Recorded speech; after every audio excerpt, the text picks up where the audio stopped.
योग का 8वां सूत्र। 7वें सूत्र में मैंने आपसे कहा चेतन जीवन के दो रूप हैं, स्वाचेतन सेल्फ कॉन्शियस और स्व अचेतन सेल्फ अनकॉन्शियस। 8वां सूत्र है स्वचेतना से योग का प्रारंभ होता है और स्व के विसर्जन से अंत। स्वचेतन होना मार्ग है, स्वयं से मुक्त हो जाना मंजिल। स्वयं के प्रति होश से भरना साधना है और अंततः होश ही रह जाए, स्वयं खो जाए, ये सिद्धि। स्वयं को जो नहीं जानते वे तो पिछले ही हुए हैं, जो स्वयं पर ही अटक जाते हैं वे भी पिछड़ जाते हैं। जैसे सीढ़ी पर चढ़कर कोई अगर सीढ़ी पर ही रुक जाए तो चढ़ना व्यर्थ हो जाता है। सीढ़ी चढ़नी भी पड़ती है और छोड़नी भी पड़ती है। मार्ग पर चलकर कोई मार्ग पर ही रुक जाए तो भी मंजिल पर नहीं पहुंच पाता। मार्ग पर चलना भी पड़ता है और मार्ग छोड़ना भी पड़ता है, तब मंजिल पर पहुंचता है। मार्ग मंजिल तक ले जा सकता है अगर मार्ग को छोड़ने की तैयारी हो, और मार्ग ही मंजिल में बाधा बन जाएगा अगर पकड़ लेने का आग्रह हो। स्वयं के प्रति होश से भरना सहयोगी है स्वयं के विसर्जन के लिए, लेकिन अगर स्वयं को ही पकड़ लिया जाए तो जो सहयोगी है वही अवरोध हो जाता है। इस सूत्र को समझना बहुत शायद सर्वाधिक महत्वपूर्ण। स्वयं को पाने की तो हमारी उत्कट आकांक्षा होती है, लेकिन स्वयं को खोना कठिन बात। इसलिए बहुत से साधक योग के 7वें सूत्र तक आते हैं, 8वें सूत्र पर नहीं आ पाते। 7वें सूत्र तक हमारे अहंकार को कोई भी बाधा नहीं।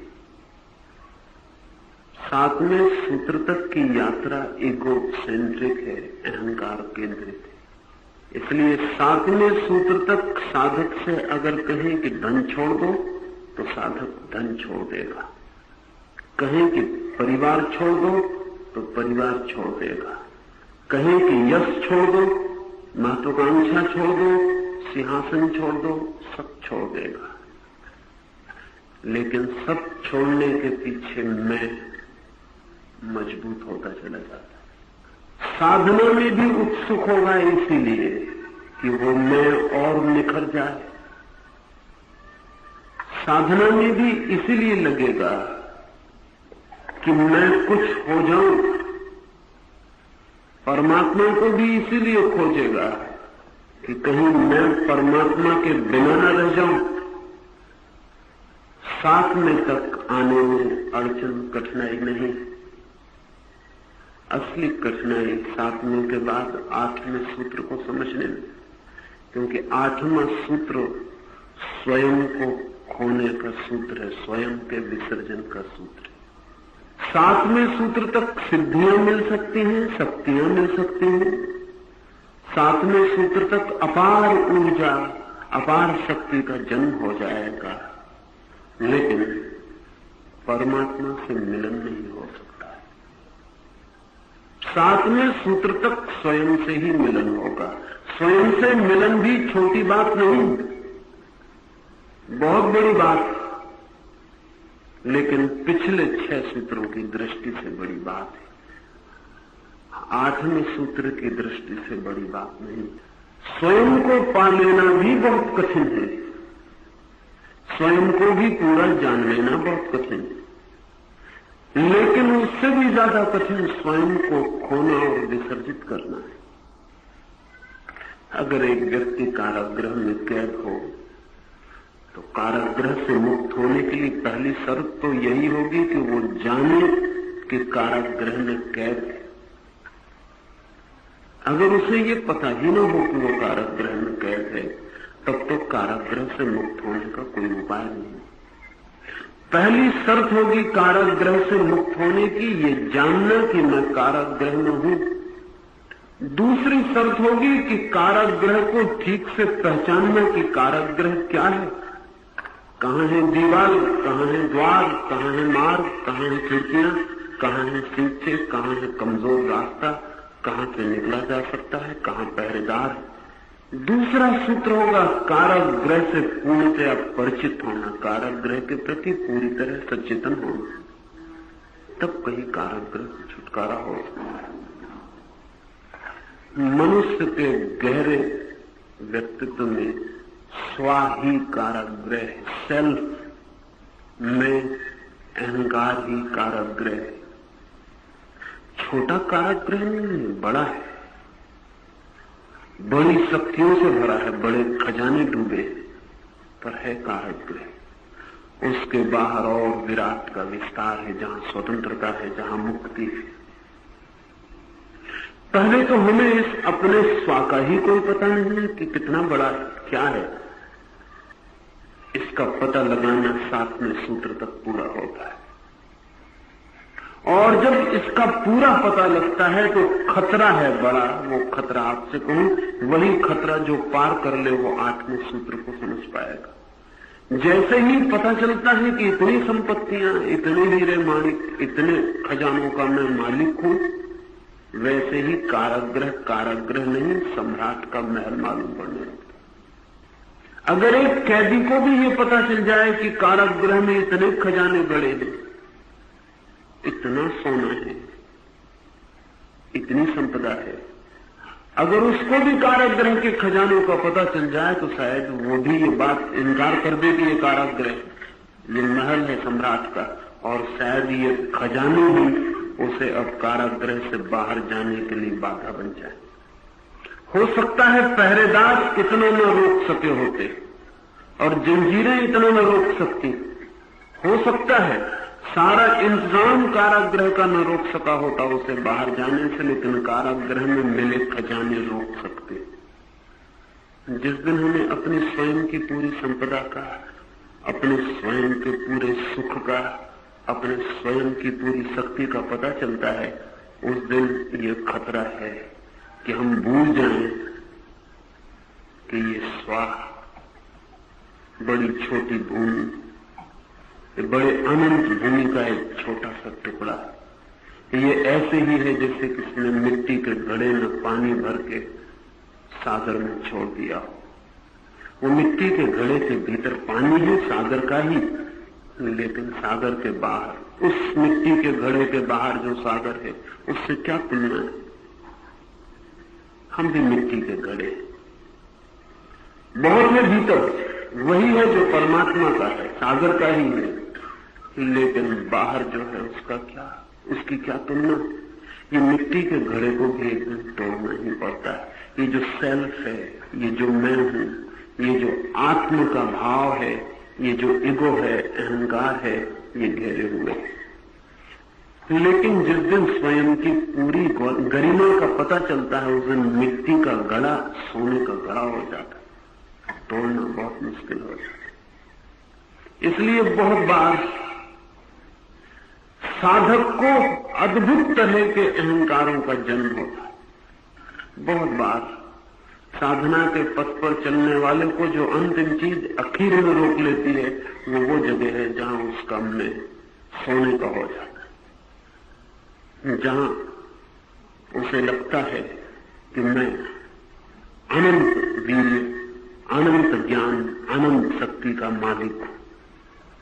ये घोषणा उसके भीतरी मैं की बड़ी गहरी घोषणा बन जाती। जो इस पर रुक जाते हैं वे 7वें सूत्र पर रुक जाते हैं, और वो रुक जाना वैसा ही है जैसे कोई आदमी अपनी मंजिल के करीब आके और द्वार पर रुक जाए, सारा रास्ता तय करे और मंदिर के बाहर ठहर जाए। ऐसा होता भी है।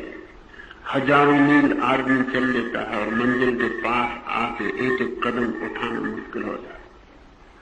हजारों मील चल लेता है, जब तक दूर होती है मंजिल तब तक दौड़ लेता है।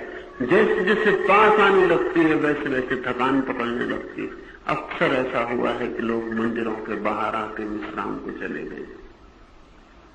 अनेक साधक 7वें सूत्र पर आके अटक जाते। 8वां सूत्र छलांग, बड़ी छलांग। स्वयं को पाने की बात बहुत बड़ी नहीं, स्वयं को खोने की बात बहुत बड़ी। फिर मन में सवाल उठता है कि स्वयं को खोना किस लिए? स्वयं ही न होंगे तो जो भी होगा उसका क्या प्रयोजन है, क्या अर्थ? स्वयं ही न होगा तो फिर क्या होगा मोक्ष, क्या होगा परमात्मा, क्या होगा योग, क्या होगा धर्म? स्वयं के लिए मुक्ति खोजी जा सकती है, स्वयं से मुक्ति बड़ी कठिन बात। फ्रीडम फॉर द सेल्फ, स्वयं के लिए मुक्ति तो आसान है, मन करता है कि मैं स्वतंत्र हूं, मुक्त हो जाऊं, लेकिन फ्रीडम फ्रॉम द सेल्फ, वो स्वयं से मुक्ति, वहां जाके एकदम अटकाव आ जाता है। मन वहां आखिरी छलांग की तैयारी। लेकिन योग के पास मार्ग है जिनसे उस आखिरी छलांग को भी पूरा किया जा सकता है। 7वें सूत्र के बाद 8वें सूत्र में प्रवेश के लिए जो सबसे बड़ी खोज शुरू होती है वो होती है मैं कौन हूं। इसकी खोज शुरू होती, मैं क्या हूं, ये 7वें सूत्र तक पता चल जाता है। क्या हूं, मैं कहां तक हूं, ये 7वें सूत्र तक पता चल जाता है। लेकिन मैं कौन हूं, ये 7वें सूत्र तक पता नहीं चलता। इसकी खोज ही 8वां सूत्र बनती है कि मैं कौन। और जितना गहरे हम खोजते हैं उतना ही हम पाते हैं कि यहां भी मेरा अंत नहीं, यहां भी मैं नहीं हूं और आगे भी हूं, बियॉन्ड एंड बियॉन्ड। खोज चलती जाती है, खोज चलती जाती है और सब सीमाएं टूट जाती हैं और आखिर पता चलता है कि जो भी है वो सभी कुछ मैं हूं। जिस दिन ये पता चलता है कि जो भी है वो सभी कुछ मैं हूं, उस दिन मैं नहीं बचता, क्योंकि तू नहीं बचता, कोई तू नहीं रह जाता बाहर के, सभी कुछ मैं हूं, फिर कोई तू नहीं रह जाता। गदर 1857 की क्रांति के समय एक सन्यासी को अंग्रेज सिपाहियों ने मार डाला। वो 30 वर्ष से मौन था, चुप था। लोगों ने उससे पूछा था कि चुप्पी क्यों ले रहे हो, मौन क्यों हो रहे हो? तो उसने कहा था जो मैं कहना चाहता हूं वो कह नहीं सकता हूं क्योंकि शब्द असमर्थ है, और जो मैं कह सकता हूं उसे कहना नहीं चाहता हूं क्योंकि वो व्यर्थ है, इसलिए चुप हो गया। फिर वो 30 साल चुप था, नग्न, चुप, मौन, भटकता रहता था। रात गुजर रहा था, रास्ते से अंग्रेज सिपाहियों की छावनी थी, उन्होंने उसे कोई डिटेक्टिव, कोई जासूस समझ के पकड़ लिया। उससे बहुत पूछा कि तुम कौन हो, लेकिन जब वो उससे पूछते थे तुम कौन हो तो वो हंसता था, वो मौन था, उत्तर भी नहीं दे सकता था। और कौन हूं मैं, इसका उत्तर अब तक किसने दिया है? उत्तर दिया भी नहीं जा सका है। जब उत्तर मिलता है तब तक मैं खो जाता है, और जब तक मैं होता है तब तक उत्तर नहीं मिलता। तो वो जो पहेली है वो अब तक हल नहीं हो पाई, कभी हल होगी भी नहीं। वो खोजने वाला जब खत्म हो जाता है तब उत्तर मिलता है, तब उत्तर का कोई मतलब नहीं है। और जब तक वो खोजने वाला मौजूद रहता है तब तक उत्तर मिलता नहीं, तब तक उत्तर दिया नहीं जा सकता क्योंकि मिलता ही नहीं। वो हंसता था खिलखिला के, जितना वो हंसता था उतने सिपाही नाराज होते गए, अन्यथा उन्होंने संगीन उसकी छाती में भोंक दी। वे समझे कि वो धोखा दे रहा है। मरते वक्त उसने 2 शब्द जरूर कहे थे। 30 साल का मौन उसने मरते वक्त तोड़ा। बड़ा अजीब था उसके 30 साल का मौन का टूटना। और जो उसने उत्तर दिया था वो और भी अजीब था, क्योंकि पूछ रहे थे वे सिपाही कि कौन हो तुम, इसका उसने कोई उत्तर नहीं दिया। मरते वक्त आंख खोल के वो फिर हंसा था और उसने उपनिषद के एक महावाक्य का प्रयोग किया था और मारने वाले, संगीन भौंकने वाले अंग्रेज सिपाहियों से कहा था, तत्वमसि श्वेत केतु, तुम भी वही हो श्वेत केतु, तुम भी वही हो। पूछा था कौन हो तुम, मरते वक्त उत्तर दिया था तुम भी वही हो। ये नहीं कहा था कि मैं कौन हूं, कहा कि तुम भी वही हो। बाकी छोड़ दिया, वो अंडरस्टूड है, वही हूं मैं, उसे छोड़ दिया, क्योंकि कौन कहे वही हूं मैं, अब वो बचा ही नहीं। इसलिए उत्तर बड़े चक्कर से दिया था, बहुत राउंड अबाउट था। कहा कि तुम भी वही हो, दैट आर्ट दाउ। पता नहीं वे सिपाही समझे नहीं समझे, मुश्किल ही है कि समझे हो। मैं कौन हूं इसकी खोज अंततः मैं का विसर्जन बन जाती। इसकी खोज 7वें सूत्र के बाद ही हो सकती है, इसके पहले बहुत कठिन है। 7वें सूत्र के बाद सरल है, पूछ सकते हैं हम, क्योंकि अब जाग गए हैं, प्रकाश से भर गए, पूछ सकते हैं मैं कौन हूं। और यही प्रश्न एकमात्र धार्मिक प्रश्न, इसका उत्तर कभी नहीं मिलता। ऐसा नहीं कि आपको उत्तर मिल जाता है कि आप परमात्मा हो। जब तक ऐसा उत्तर आए, समझना आपकी स्मृति ही उत्तर दे रही है। शास्त्र पढ़े हैं वही बोल रहे हैं, शब्द सुने हैं वही बोल रहे हैं, सिद्धांत सीखे हैं वही बोल रहे हैं। ये 8वां सूत्र शास्त्रों से हल नहीं होगा, सिद्धांतों से हल नहीं होगा।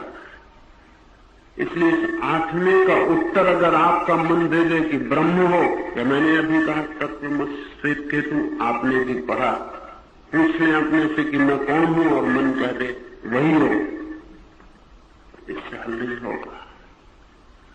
जब तक आप उत्तर दे सकते हो तब तक उत्तर नहीं मिलेगा, क्योंकि आपके पास उत्तर नहीं है, सिर्फ शब्द है।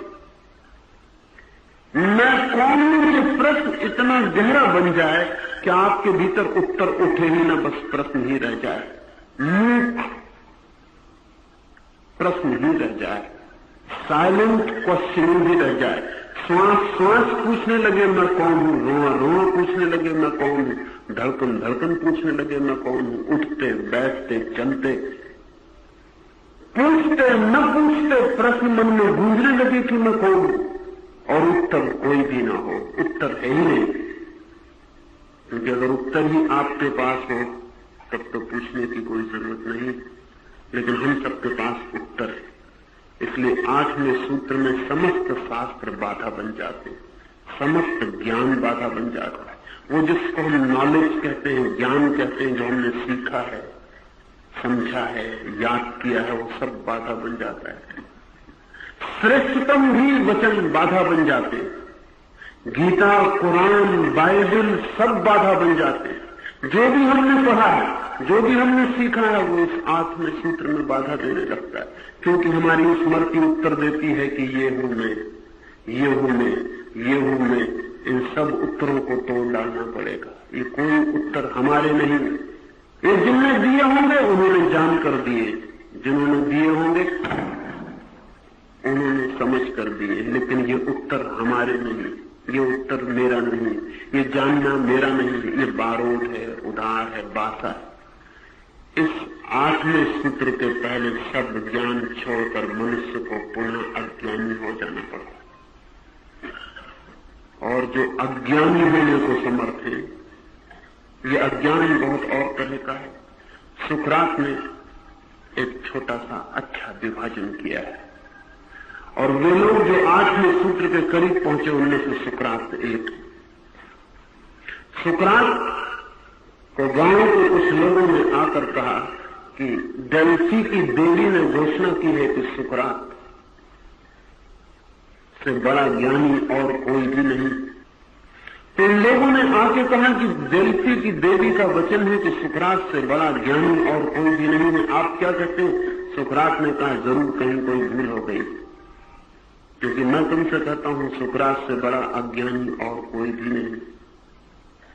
पर उन्होंने कहा तो बड़ी मुश्किल हो गई, अब अगर डेल्फी की देवी की बात माने कि सुकरात ज्ञानी है तो सुकरात की बात माननी पड़ेगी। और सुकरात कहता है सुकरात से बड़ा अज्ञानी और कोई भी नहीं। और अगर हम सुकरात की बात माने कि सुकरात से बड़ा अज्ञानी कोई नहीं तो डेल्फी का वचन क्या होगा? उन्होंने कहा हमें मुश्किल में डाल दिया सुकरात।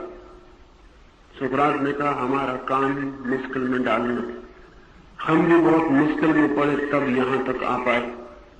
और उन्होंने कहा हम क्या समझे?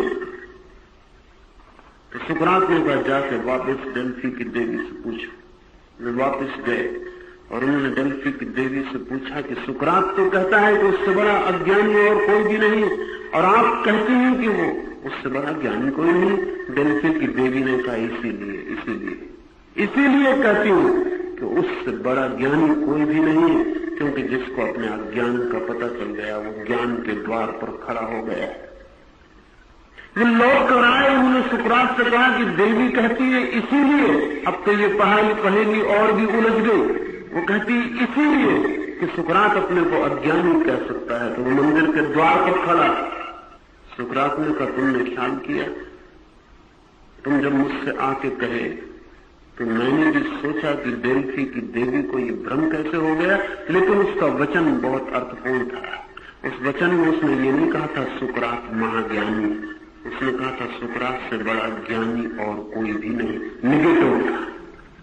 उसने ये नहीं कहा था। तो सुकरात ने कहा तुम देवी के पास वापस गए, मैं गांव में पता लगाने गया कि मुझसे कोई बड़ा ज्ञानी है या नहीं। तो मैंने एक एक ज्ञानी से जाके पूछा, सब सवालों के जवाब उनके पास थे, सिर्फ एक सवाल का जवाब उनके पास न था कि तुम कौन? मैं कौन हूं इसका भर उनके पास जवाब न था। तो मैंने उनसे कहा कैसे ज्ञानी हो जिन्हें अभी ये भी पता नहीं कि हम कौन हैं, उनके और पता होने का मतलब भी क्या? जो अभी ये भी नहीं जान पाए कि वे कौन है, वे और क्या जान पाए हैं? तो वो गांव के एक एक ज्ञानी के पास आके लौट आया और उसने कहा कि देवी बहुत होशियार। उसने कहा कि सुकरात से बड़ा ज्ञानी और कोई नहीं। इसका कुल मतलब इतना ही है कि इस गांव में अज्ञानी तो सभी हैं, सिर्फ सुकरात को इतना ज्ञान है कि उसे अज्ञान का पता, और कोई बात नहीं। इतना ज्ञान भी गांव में किसी को नहीं। 7वें सूत्र को पार वही कर पाएगा जो अपने अज्ञान को अनुभव करे, जाने कि मुझे कुछ भी पता नहीं, ये भी पता नहीं कि मैं कौन। और जब ये गहन रूप से जाना जाता है सघन, तब इसकी पीड़ा बहुत अद्भुत है। ये रोए रोए और पोए पोए में इसकी पीड़ा फैल जाती है, मैं कौन? तब ये प्रश्न नहीं रह जाता, तब ये कोई इंटेलेक्चुअल इंक्वायरी नहीं रहती, तब ये कोई बौद्धिक सवाल नहीं रहता जिसका कोई जवाब है कहीं। तब ये प्राणों की अकुलाहट, ये प्राणों की प्यास, तब ये प्राणों की सतत धुन बन जाती। सतत प्राण कंपित होने लगते हैं किसी एक जिज्ञासा से, मैं कौन? और जब कहीं कोई उत्तर नहीं मिलता, और कहीं कोई उत्तर है नहीं, जो कहीं से उत्तर पा लेगा वो अपने को धोखा दे रहा है। कहीं कोई उत्तर नहीं, जब कहीं कोई उत्तर नहीं मिलता और प्रश्न पीड़ा बनाए चला जाता है और पागल कर देता है, विक्षिप्त कर देता है भीतर, जब प्रश्न ही प्रश्न रह जाता है, उत्तर की आशा भी मिट जाती है, उत्तर की संभावना भी मिट जाती है, उत्तर की अपेक्षा भी मिट जाती है, उत्तर मिलेगा इसकी संभावना भी मिट जाती है जब प्रश्न ही रह जाता है। बल्कि कहना चाहिए जब पूछने वाला और प्रश्न एक ही हो जाता है, उस क्षण प्रश्न भी खो जाता है। उत्तर नहीं मिलता, प्रश्न भी गिर जाता है। निष्प्रश्न उस क्षण में आदमी 7वें सूत्र से 8वें सूत्र में प्रवेश कर जाता है। उस क्षण वो ये नहीं कहता कि मैं कौन हूं, उस क्षण वो ये कहता है मुझे वो बताओ जो मैं नहीं हूं। उस क्षण वो कहता है कहां मैं नहीं हूं। नानक गए हैं और मक्का के मंदिर के बाहर सो गए, तो उनके पैर मक्का के पवित्र पत्थर की तरफ, पुजारियों ने आके कहा पैर हटाओ। ना समझ, इतना भी तुझे पता नहीं कि पवित्र पत्थर की तरफ पैर नहीं करने चाहिए, परमात्मा की तरफ पैर करता। तो नानक ने कहा कि मैं भी बड़ी मुश्किल में हूं, तुम मेरे पैर उस तरफ कर दो जहां परमात्मा ना हो, पकड़ो मेरे पैर और उस तरफ कर दो जहां परमात्मा ना हो। वे मुल्ला, वे पंडित बहुत मुश्किल में पड़ गए। ये हिम्मत वे भी न कर पाए कि नानक के पैर कहीं और करें, क्योंकि परमात्मा सब जगह। जिस दिन ये मैं कौन हूं प्रश्न भी गिर जाता है, उस दिन ये सवाल नहीं रह जाता मैं कौन हूं। उस दिन अगर कोई पूछे भी तो हम यही पूछेंगे कि मैं कौन नहीं हूं, सभी कुछ नहीं। उस दिन वो जो दीवार है बीच की, सेल्फ की, वो विसर्जित हो जाती, वो गिर जाती है। वो बिल्कुल ड्रीम, स्वप्न की दीवार है, विचार की दीवार है, स्मृतियों की दीवार है, मान्यता की दीवार है। माना है कि मैं हूं ऐसा, इसलिए वो दीवार वो गिर जाती। उसके गिरते ही व्यक्ति अनंत के साथ एक हो जाता है। तब सेल्फ सेंट्रिक, स्व केंद्र विसर्जित हो जाता है। ऐसा नहीं कि आप मिट जाते हैं, ऐसा नहीं कि आप समाप्त हो जाते हैं, नहीं, आप तो होते ही हैं और भी पूर्णता से होते हैं, लेकिन आप मैं नहीं रह जाते, आप सब हो जाते। आप तब लहर नहीं रह जाते, सागर हो जाते। आप तब बूंद नहीं रह जाते, विराट हो जाते। आप आपकी तरह मिट जाते हैं और परमात्मा की तरह हो जाते। इसलिए मैं को खोकर कोई कुछ भी नहीं खोता है। जैसे रात के स्वप्न से जागकर कोई कुछ भी नहीं खोता है, ऐसे ही मैं के स्वप्न से जागकर भी कोई कुछ नहीं खोता है। रात के स्वप्न से जागकर पाता ही है कुछ जागरण, मैं के स्वप्न से जागकर भी पाता ही है कुछ परमात्मा जीवन, परमात्मा का जीवन। क्षुद्र दीवार गिर जाती है, वो क्षुद्र घेरा टूट जाता है, वो लक्ष्मण रेखा मैं की मिट जाती है। उसकी कोई जरूरत भी अब नहीं, अब तक थी।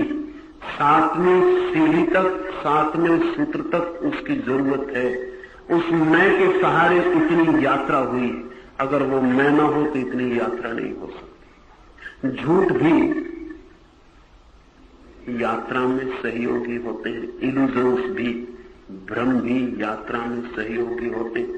मंजिल पर नहीं ले जा सकते, मंजिल पर साथ नहीं जा सकते। एक ईसाई फकीर रूस की जेलखानों में 20 साल तक बंद था। उसने बहुत अद्भुत किताब लिखी है, इन गॉड्स अंडरग्राउंड।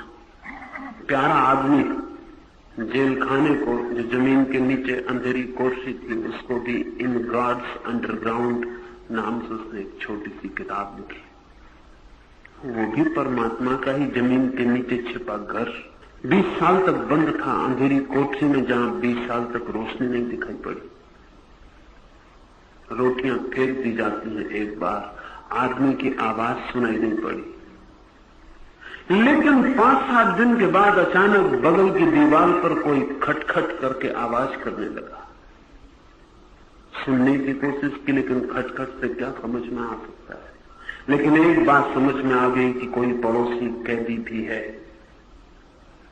फिर 20 साल तक दोनों साथ रहे, बीच में दीवार थी, उस पार कोई था। फिर उन्होंने खटखट करके धीरे धीरे भाषा ईजाद कर ली। ए के लिए 1 चोट, बी के लिए 2, 3, सी के लिए 3, ऐसी उन्होंने भाषा धीरे धीरे ईजाद कर ली। फिर उन्होंने एक दूसरे का नाम जान लिया। फिर एक दूसरे को मैसेज और संदेश भी देने लगे। फिर एक दूसरे को सुबह उठ के नमस्कार भी करने लगे। फिर एक दूसरे को रात विदाई का नमस्कार भी करने लगे। फिर तो उनका कम्युनिकेशन धीरे धीरे गति पकड़ गया, कोड विकसित हो गया। ये दोनों आदमी अगर कैल खाने के बाहर आ जाएं, तो क्या ये अब भी दीवारों को ठोक के बात करेंगे? नहीं करेंगे। वो तो एक संकेत लिपि विकसित करनी पड़ी, जिसके बिना दीवारों के पार काम नहीं चल सकता था। आदमी का मैं भी एक कोड लैंग्वेज, जो चारों तरफ की दुनिया जहां हम सब अपनी अपनी दीवारों में बंद हैं, वहां से खट खट करके एक दूसरे से बातचीत करनी पड़ती। तो हम नाम रखते हैं दूसरे का, कहते हैं राम, किसी को कहते हैं कृष्ण, किसी को कुछ, किसी को कुछ, सब नाम झूठे। कोई बच्चा नाम लेकर नहीं आता, लेकिन बिना नाम के तो दीवारों के आर पार बात करनी बड़ी मुश्किल हो जाएगी। तो कृष्ण यानी खट खट 2 दफा, राम यानी 3 दफा। तो हम खट खट करके एक दूसरे से परिचय बना लेते हैं कि जब हम 3 बार खटखटाएं तो समझना कि तुमको बुला रहे, तुम हुए राम, तुम हुए कृष्ण।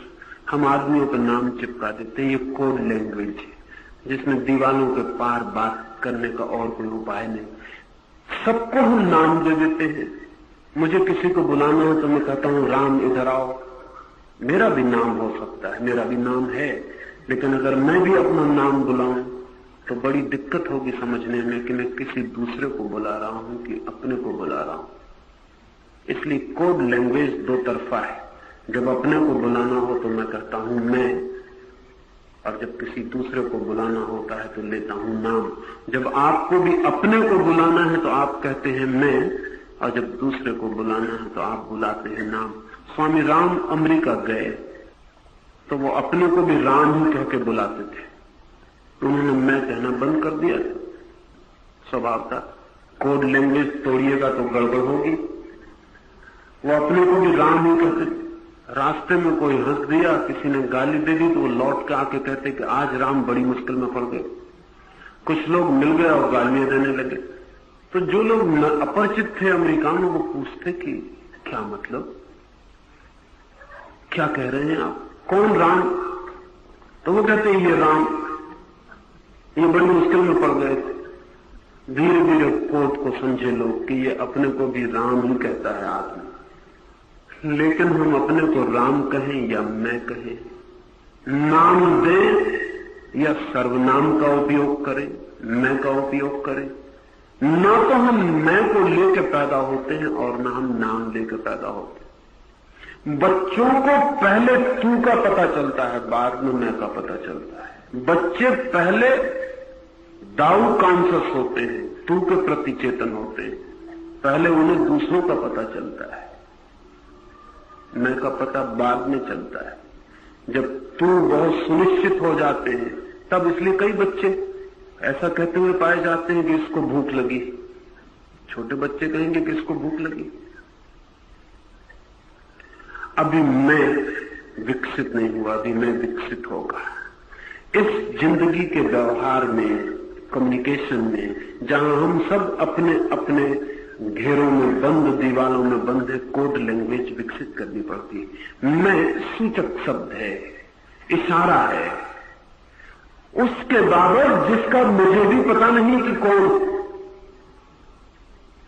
कृष्ण राम सूचक है, इशारा, उसके बाबत जिसका मुझे भी पता नहीं कौन। हम सब दीवारों के पार खड़े हैं, उन कैदियों की तरह जो अपने अपनी दीवार के पार से खटखट करते रहते। लेकिन ऐसी ही जिंदगी है, हमें पहचान में नहीं आती ये बात, क्योंकि हम अपनी अपनी सेल को, अपनी अपनी दीवारों को अपने साथ लिए चलते। वो कैदी बंद है एक जगह, जी दीवारें स्थिर है। हम जन्म के साथ अपने कारागृह को लेकर साथ चलते, इसलिए हमें कभी पता नहीं चलता कि मैं अपनी दीवारें अपने साथ लिया हूं। एक पति और पत्नी भी जिंदगी भर 2 दीवारों के पार कोड लैंग्वेज में बात करते हैं, जो बहुत मुश्किल से कभी समझी जाती, कभी नहीं, अक्सर तो नहीं समझी जाती। पिता और बेटे भी बात करते हैं, मित्र भी बात करते हैं, लेकिन दीवारों के पार खटखटाते कुछ है, दूसरा कुछ समझता है, उधर से खटखटाता है, यहां कुछ समझते हैं। लेकिन एक बात भूल जाते हैं कि मैं भी और तू भी, दोनों ही शब्द काम चलाओ, यूटिलिटेरियन, ट्रस्ट नहीं, सत्य नहीं, उपयोगिता है, सत्य नहीं है। इसलिए जैसे ही हम मैं की खोज में निकलेंगे, हम पाएंगे मैं कहीं भी नहीं है, nowhere to be found, है ही नहीं कहीं। जैसे जिस आदमी का नाम कृष्ण है वो अगर अपने भीतर कृष्ण की खोज में जाए तो क्या कहीं कृष्ण मिलेगा? वो लेबल तो डब्बे के बाहर चिपका हुआ है, कंटेनर के बाहर। उसे भीतर खोजने जाइएगा तो कहीं भी नहीं पाइएगा। मैं भी भीतर कहीं नहीं हूं। ये काम चलाऊ शब्द हैं, भाषा की ईजादें हैं, लेकिन जरूरी है।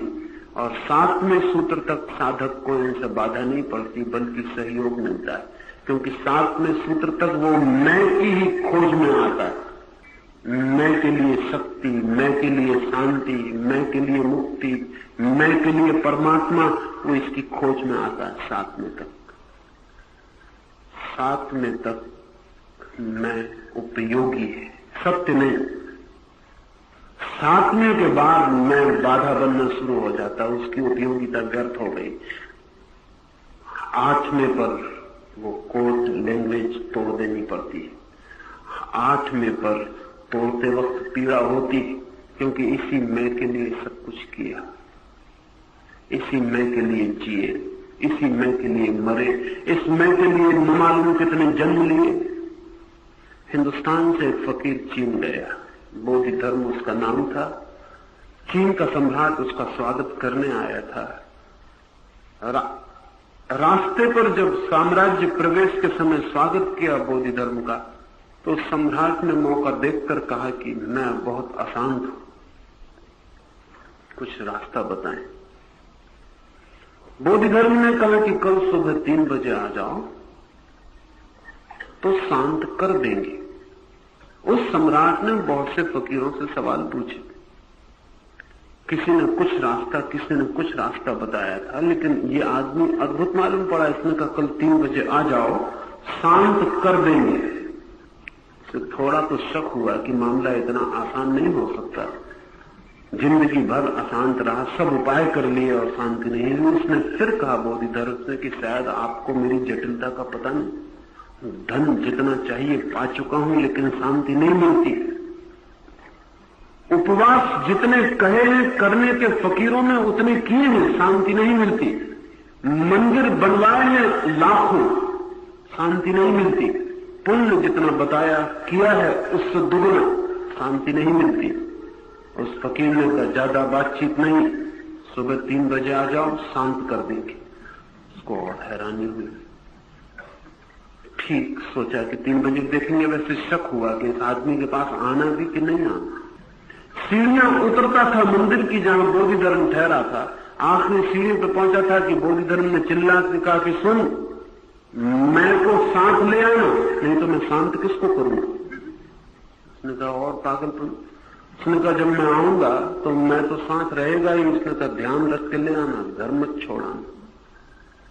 रात में उसने कई दफा सोचा कि जाना कि नहीं, लेकिन फिर सोचा इतना हिम्मतवर आदमी भी कभी नहीं मिला जिसने कहा शांत कर देंगे। सुबह 3 बजे हिम्मत जुटा के आया, चढ़ा सीढ़ियां, चढ़ भी नहीं पाया था कि बोधि धर्म ने कहा कि मैं को साथ लाया या नहीं। सम्राट वो ने कहा आप कैसी मजाक की बातें करते हैं, मैं आ ही गया हूं तो मैं को साथ लाने की बात क्या है। उस बोधि धर्म ने कहा कि मैं पूछता हूं जानकर ही, मैं हूं, तुझे दिखाई पड़ रहा हूं, फिर भी मेरा मैं अब मेरे साथ नहीं है, इसलिए मैंने कहा कि साथ लाया कि नहीं, अन्यथा मैं शांत किसको करूंगा। उस बोधि धर्म की समझ, उसकी बात उस सम्राट वो की समझ में कुछ आई नहीं। फिर भी उसने कहा ठीक अब तू आ ही गया और तू कहता है साथ ले आया है तो बैठ, आंख बंद कर और पकड़ अपने मैकों की कहानी और पकड़ के मुझे दे दे तो मैं उसे शांत कर दूं। उस बोधि धर्म ने कहा मुझे रात ही शक होता था कि नहीं आना चाहिए। आप किस तरह की बातें कर रहे हैं? मैं क्या कोई ऐसी चीज है जो मैं पकड़ के आपको दे दूं? तो बोधि धर्म ने कहा मुझे ना दे सके छोड़, अपने भीतर खुद तो पकड़ नहीं सकता है। उस सम्राट ने कहा मैंने कभी कोशिश नहीं की। बोधि धर्म ने कहा कोशिश कर। आंख बंद करके वो सम्राट बैठा है, बोधि धर्म एक बड़ा डंडा लेकर उसके सामने बैठा है। वो सम्राट घबरा भी रहा है, रात है, अंधेरी है, अकेला आ गया इस भिक्षु का भरोसा करके, पता नहीं ये क्या करने को उतारूं। बोधिधर्म बीच बीच में उसका सिर डंडे से हिलाता है और कहता है खोज, एक भी कोना छोड़ मत देना, जहां भी मिले पकड़। आधा घंटा बीत गया है, पौन घंटा बीत गया, घंटा भर बीत गया, 2 घंटे बीत गए और वो सम्राट न मालूम कहां खो गया है। फिर सुबह का सूरज निकलने लगा। फिर बोधिधर्म ने कहा कि अब मैं स्नान वगैरह करूं, अभी तक नहीं पकड़ पाया। सम्राट ने आंखें खोली और उस बोधिधर्म के चरणों पर गिर पड़ा। उसने कही तो मैंने कभी ख्याल ही नहीं किया था कि मैं जैसी कोई चीज भीतर है ही नहीं। जब मैं खोजने गया तो कहीं पाता ही नहीं, सब कोने कांतर देख डाले, सब तरफ इस कोने से उस कोने तक खोज डाला, मैं तो कहीं भी नहीं।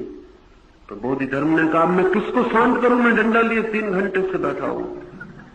उस सम्राट ने कहा शांत हो ही गया, क्योंकि जहां मैं नहीं है वहां अशांति कैसी। ये 3 घंटे मेरे शांति के ही घंटे थे। जैसे जैसे मैं खोजने लगा और जैसे जैसे पाने लगा कि नहीं पा रहा हूं, वैसे वैसे कुछ शांत होता चला गया। अब मैं कह सकता हूं कि मैं अशांत था, ऐसा कहना ही गलत था, मैं ही अशांति थी। बोधिधर्म ने कहा जा और अब दोबारा जरा मैं से सावधान रहना, इसको फिर मत पकड़ लेना। सम्राट वो अपनी कब्र पर लिखवा गया है कि लाखों सन्यासियों और साधुओं के वचन सुने, हजारों शास्त्र सुने, लेकिन कुछ राज पकड़ने न आया। और एक अजीब से फकीर की बात में आकर भीतर झांक कर देखा और सब राज खुल गए। वहां कोई मैं था ही नहीं जिसे शांत करना था, वहां कोई मैं था ही नहीं जिसे शुद्ध करना था, वहां कोई मैं था ही नहीं जिससे लड़ना था और जिसे जीतना था, वहां कोई मैं था ही नहीं जिसके लिए मोक्ष और परमात्मा खोजना था, वहां मैं था ही नहीं। 8वां सूत्र मैं की खोज और मैं के खोने का सूत्र है। जैसे ही मैं खो जाता है सब मिल जाता है। मैं का मतलब है हमने कुछ पकड़ा है सबके खिलाफ। मैं को अगर ठीक से कहें तो मैं का मतलब है प्रतिरोध का बिंदु, ए पॉइंट ऑफ रेसिस्टेंस। ये मैं हमने पकड़ा है सबके खिलाफ, सबकी दुश्मनी में, सबको छोड़ के इसे पकड़ा है। ये मैं ऐसा ही है जिससे राष्ट्रों की सीमाएं, हिंदुस्तान, पाकिस्तान, कहीं भी खोजने जाएं कहीं कोई सीमा नहीं जहां हिंदुस्तान खत्म होता है और पाकिस्तान शुरू होता है, कहीं कोई सीमा नहीं जहां हिंदुस्तान खत्म होता है और चीन शुरू होता है। सिर्फ राजनीतिज्ञों के मस्तिष्कों को छोड़कर ये सीमाएं कहीं भी नहीं। और राजनीतिज्ञों के पास अगर मस्तिष्क होते तो भी ठीक था। राजनीतिक नक्शों को छोड़कर कहीं कोई सीमाएं नहीं। जाएं ऊपर, जरा ऊपर आकाश से देखें तो कोई हिंदुस्तान नहीं, कोई पाकिस्तान नहीं, कोई चीन, कोई जापान नहीं, कोई सीमाएं नहीं। अगर मंगल पर कोई होगा और जमीन की तरफ देखता होगा तो कोई सीमा दिखाई पड़ेगी। जब पहली दफा यूरी गागरिन अंतरिक्ष में गया तो आशा कर रहे थे उसके देशवासी कि वो वहां से अंतरिक्ष से संदेश भेजेगा, चिल्लाएगा सोवियत रूस की जय, कुछ कहेगा। लेकिन जो पहला शब्द यूरी गागरिन के मुंह से निकला वो समझने जैसा है। वो योग का बहुत पुराना अनुभव है, किसी और आकाश में उठने का। यूरी गागरिन के मुंह से नहीं निकला माय रसा, उसके मुंह से निकला माय वर्ल्ड, माय अर्थ। उस ऊंचाई से देखने पर कोई देश नहीं रह गया। उस ऊंचाई से देखने पर पूरी जमीन एक हो गई, सारी दुनिया एक हो गई। उसके मुंह से निकला मेरी पृथ्वी, मेरी दुनिया। लौट के उससे पूछा मॉस्को में कि तुमने क्यों ना कहा मेरा रूस। उसने कहा वहां कोई रूस न रह गया, वहां सब सीमाएं खो गई। ऐसे ही भीतर के आकाश में जब कोई जाता है तो वहां मैं और तू की सीमाएं खो जाती है। वे भी मनुष्य की काम चलाओ एक नक्शे पर खींची गई सीमाएं हैं। मेरा मकान जितना सीमा झूठी बनाता है, मेरा मैं भी उतनी ही झूठी सीमा बनाता है। मेरा देश जितनी झूठी सीमा बनाता है, मेरा मैं भी उतनी झूठी सीमा बनाता है। मेरा धर्म जितनी झूठी सीमा बनाता है, मेरा मैं भी उतनी झूठी सीमा बनाता है। लेकिन ये झूठ साधने तक चलेंगे, साधने के बाद नहीं चल सकते। जमीन पर ही चलना हो, हॉरिजॉन्टल चलना हो तो रूस और हिंदुस्तान और पाकिस्तान चलेंगे, लेकिन वर्टिकल उड़ान लेनी हो, आकाश में उठना हो तो रूस हिंदुस्तान खो जाएंगे। जिसको भीतर के आकाश में ऊपर उठना हो उसे मैं और तू सब खो जाएंगे। और जब मैं और तू खो जाते हैं तो जो शेष रह जाता है, दी रिमेनिंग, वो जो बच रहता है वही परमात्मा है। ये 8वां सूत्र और 9वां सूत्र छोटा सा है, उसे कहकर अपनी बात में पूरी करूंगा। पहला सूत्र मैंने कहा था जीवन ऊर्जा है। 9वां सूत्र है योग का, मृत्यु भी ऊर्जा है। Death is too energy. जीवन ही ऊर्जा है ऐसा नहीं, मृत्यु भी ऊर्जा है। जीवन ही जीवन है ऐसा नहीं, मृत्यु भी जीवन है। और जीवन ही चाहने योग्य है ऐसा नहीं, मृत्यु भी बहुत प्यारी। और जीवन ही स्वागत योग्य है ऐसा नहीं, मृत्यु के लिए भी खुला द्वार चाहिए। और जो मृत्यु के लिए राजी नहीं है जीवन से वंचित रह जाएगा, और जो मृत्यु के लिए राजी है वो परम जीवन का अधिकारी हो जाता है। मृत्यु भी ऊर्जा है, मृत्यु भी परमात्मा है, मृत्यु भी प्रभु है।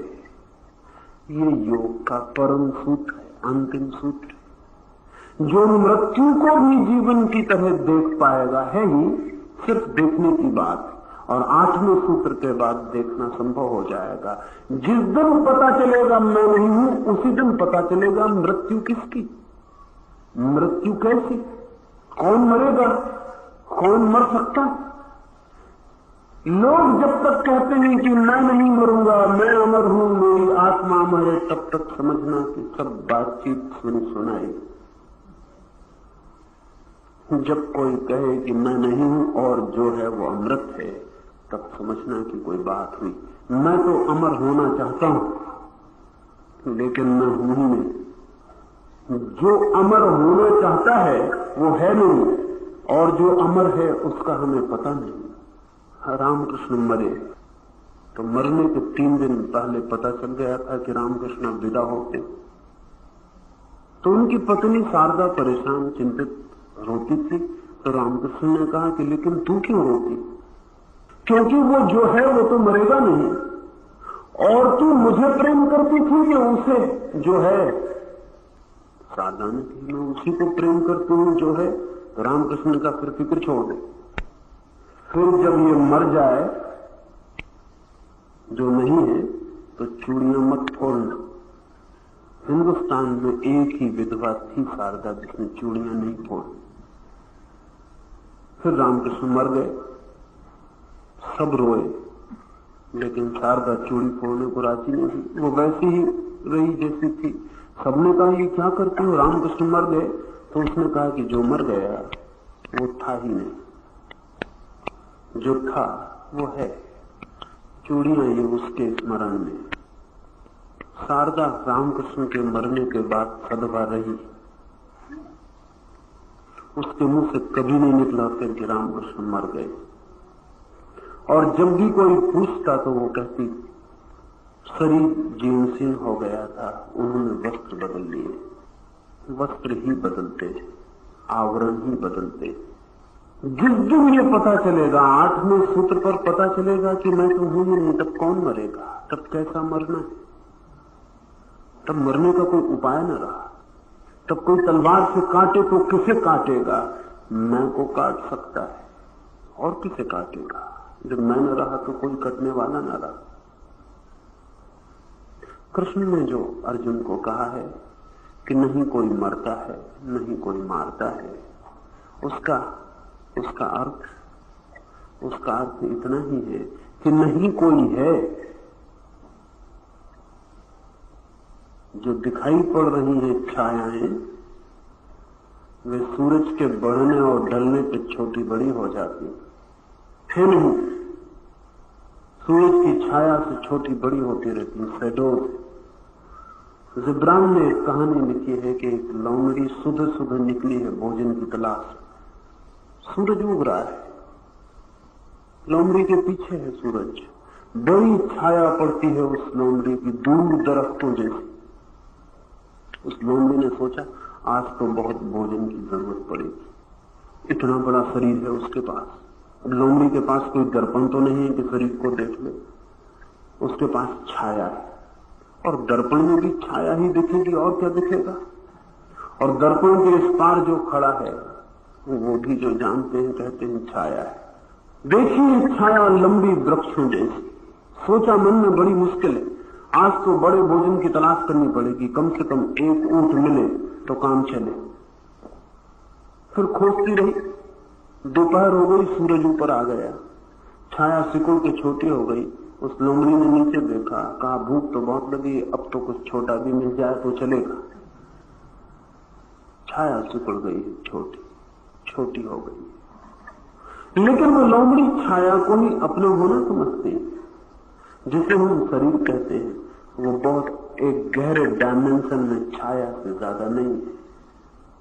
ए शैडो मटेरियलाइज्ड, एक छाया जो रूपाकृत हो गई है, रूपायित हो गई है, एक छाया जो शक्ति के कणों के सघन परिभ्रमण से दिखाई पड़ने लगी।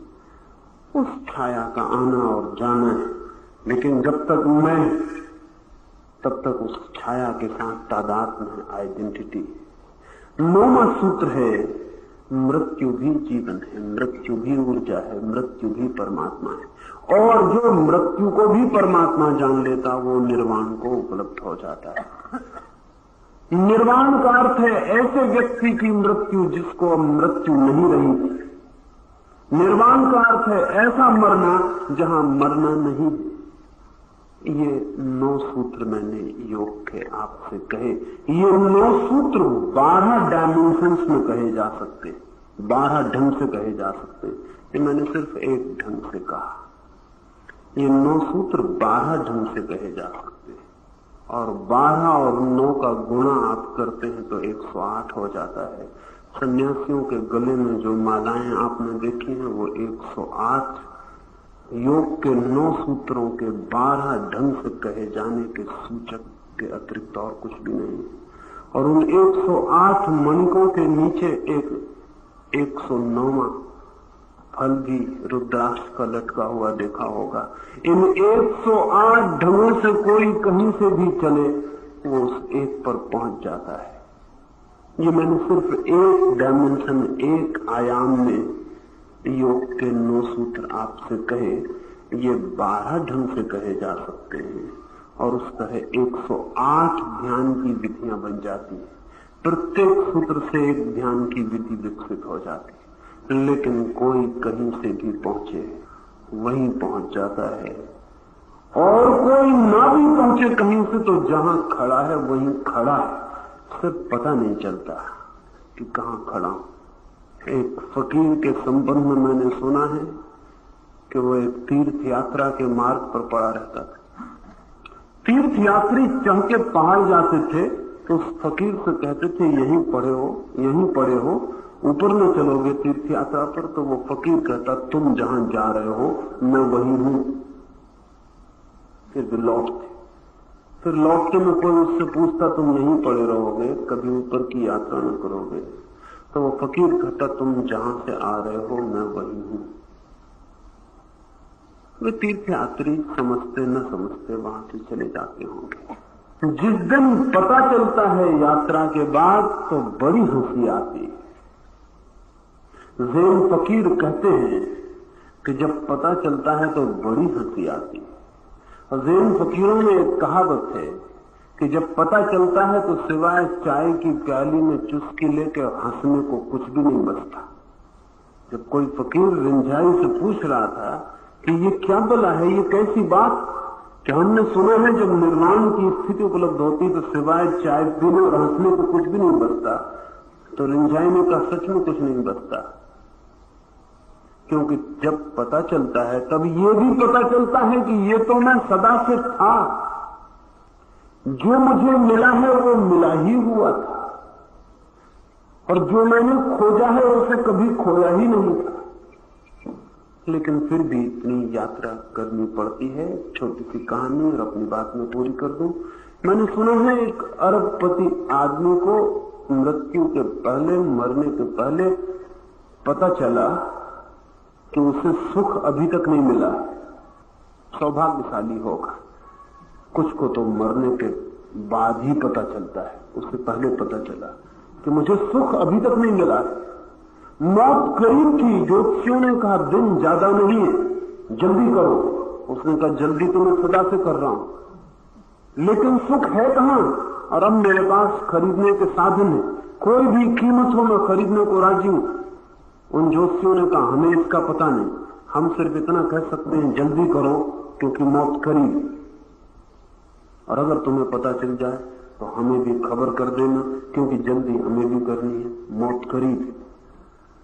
लेकिन उसने कहा मैं खोजूं कहां? उन्होंने कहा यह हमें पता नहीं, तुम कहीं भी, एनीवेयर, तुम कहीं भी खोजो।